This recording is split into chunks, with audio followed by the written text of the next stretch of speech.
Headline edition, July 8, 1947. The Army Air Forces has announced that a flying disc has been found and is now in the possession of the Army. Army officers say the missile found...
From the studios of Blackwater Media in the city of Atlanta, it is the Shadowland Radio Show.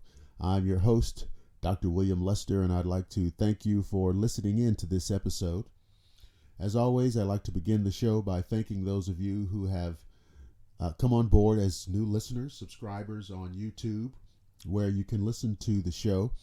All episodes going back to the summer of 2014. You can also hear the show on Google+, on Facebook, and at shadowlandradioshow.com. I have a very interesting story or anecdote to share with you on this installment of the program. It's something I came across from time to time during my reading and in my research. I will come across things that I think are worthy of the show, worthy of the listeners. And this kind of combines my love of history with my love and fascination of all things paranormal. And it's a story called The Ghosts of the Alamo. And it's a fantastically wonderful, interesting anecdote about this historic place, about this historical event that I've really been excited about sharing with you guys. So this is one of those shows where I just want you to sit back and take it easy and just absorb this. Just take this in, this remarkable story. The Ghosts of the Alamo. Best remembered for the epic battle that took place between a small group of Texans and an overwhelming force of Mexican regulars, the Alamo is a most hallowed and sacred place. Here, for the past 170 years, the ghosts of heroes and martyrs alike have been indelibly etched into the very fabric of Texas's most popular tourist attraction. The Alamo's beginnings were humble. In the early 1500s, all of the land that would later make up the great state of Texas belonged to Spain. For the next 200 years, this vast frontier was molded and shaped by famous explorers such as Alvarez de Pineda and Ponce de Leon. As important as these two men were, their accomplishments were overshadowed not by the exploits of another rival adventurer, but rather a belief system. With the arrival of the Spaniards came a little thing called Christianity. During the late 1690s, Franciscan friars were enlisted to help colonize the Texas territory in the name of the King of Spain. The key to this monumental endeavor was the conversion of the Native Americans living in the region to Christianity. It was believed that this act of benevolence would not only save the Indian souls, but it would also ease their eventual assimilation into European culture. Bottom line, the conversion of the native population improved the odds that the King of Spain would make a considerable profit from his colonization of the Americas. Almost from the start, this ill-conceived and poorly executed mind-washing campaign met with failure.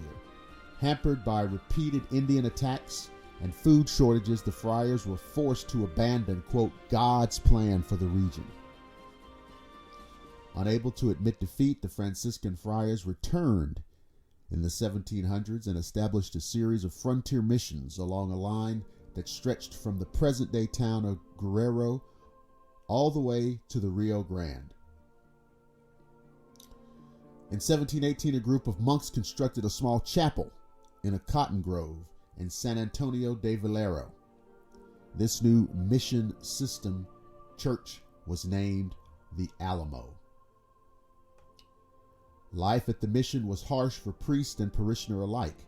Disease and starvation were everyday occurrences. In 1739, a pall of death descended upon the Alamo when a smallpox epidemic ravaged the mission and the surrounding countryside.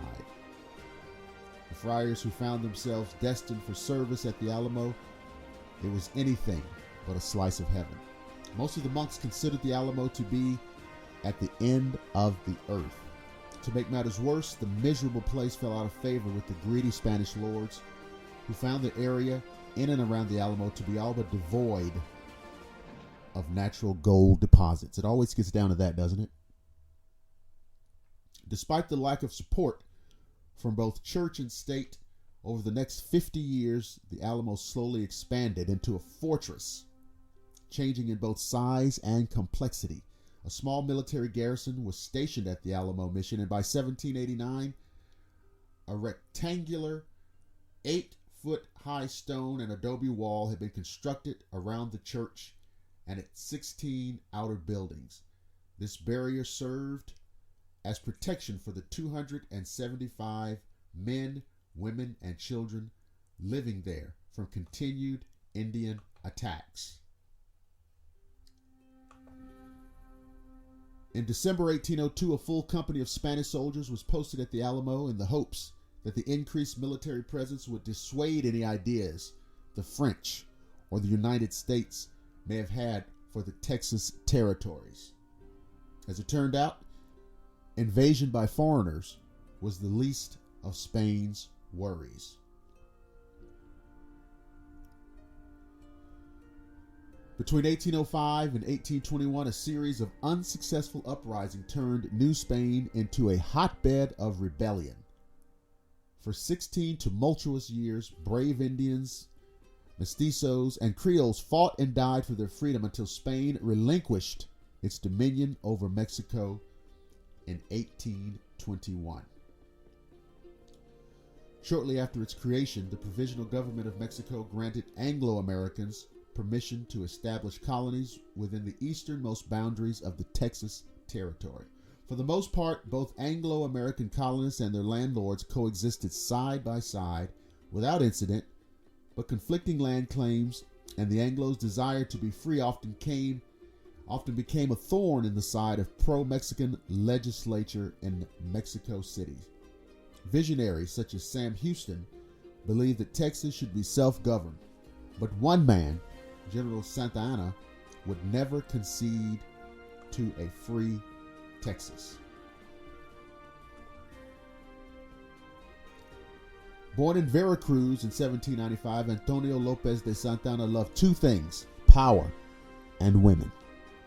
Propelled to national prominence at the Battle of Tampico, Santa Anna was a political hawk who had an uncanny knack for always coming out smelling like a rose, no matter which way the political wind was blowing.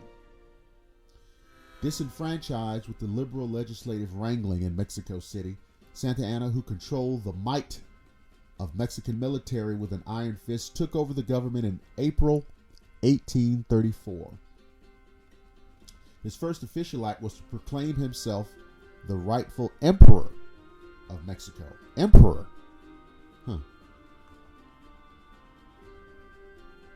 Almost from the start of his dictatorship, the traitorous activities of the Anglo-American colonies wore on Santa Anna's already limited patience.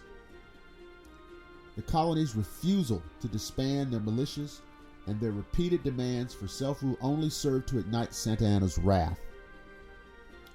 Realizing that Santa Anna could never be dealt with in a rational manner, Sam Houston and John Austin, the president of the Anglo-Texas colonies, pleaded with their fellow Texans to stand up and fight for their freedom.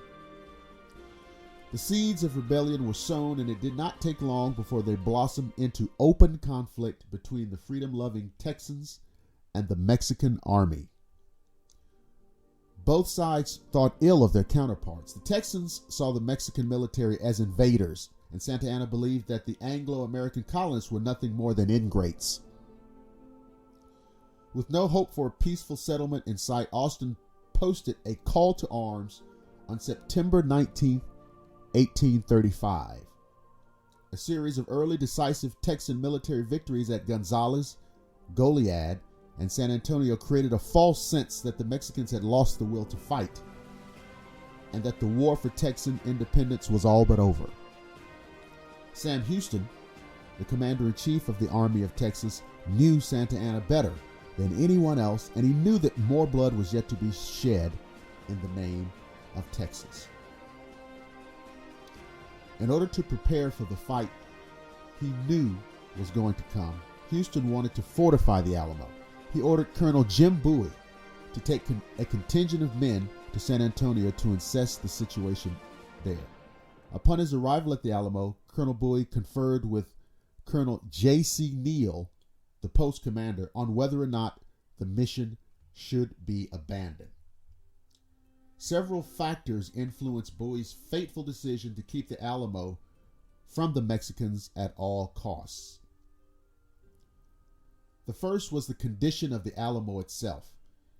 Even though the site had been ravaged by the elements and was in a sorry state of disrepair, it was as a whole a very defendable position. The second, and probably the most important factor that helped Bowie decide to make a stand at the Alamo, was his belief in the courage of the men under his command and the righteousness of their cause. In each of the three previous military campaigns, a relatively inferior group of Texans and non-residential volunteers had defeated an overwhelming superior Mexican force. Prior to Bowie's arrival at the Alamo, Colonel Neal's garrison consisted of a mere 104 men, 1 cannon, and limited supplies with which to fend off an aggressor. With the addition of Colonel William Barrett Travis, David Crockett, and 12 frontiersmen from Tennessee, Bowie gambled that 150 or so brave Anglo settlers and volunteers could once more defeat the numerically superior adversary. Stay tuned for part 2 of Ghosts of the Alamo.